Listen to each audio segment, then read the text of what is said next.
Hello, everyone. Today we're taking a look at the Atatora. So this battleship is very interesting.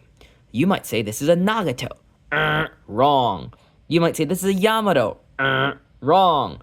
This is a number 13 type battleship. So the number 13 class battleships were these battleships that were proposed after the 8-8 plan, that were these super, really big battleships that were Nagatos, but they had 18-inch guns instead. So each of these are 457mm turrets, very big guns. This kit itself is a resin kit from 1995. It's from the company Imperial Hobby Productions of Pennsylvania. I got this at a show.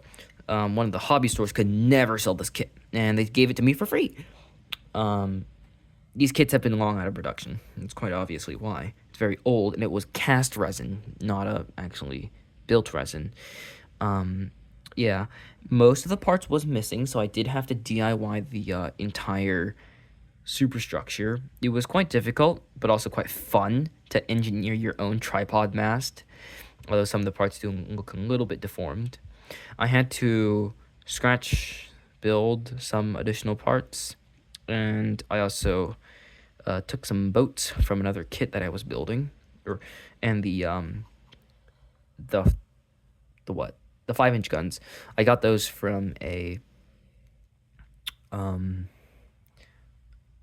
got those from a Shikaku kit. So if you actually want to hear the history behind the ship, the ship they were really big. They were like 47,500 tons, and then they were part of Japan's fleet under something called risk theory, where the battleships were really big, and they were designed so that if the Americans ever wanted to have a confrontation against them, they would take enough damage that'd be unfavorable to have the battle in the first place.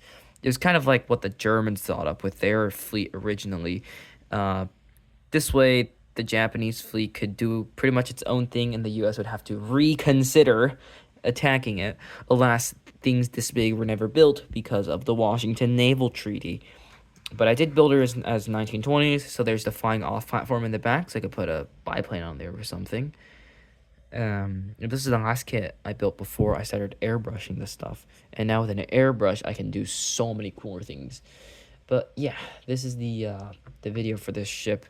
I'll show you some more detail on the inside right there. And I did use photo etch for the superstructure.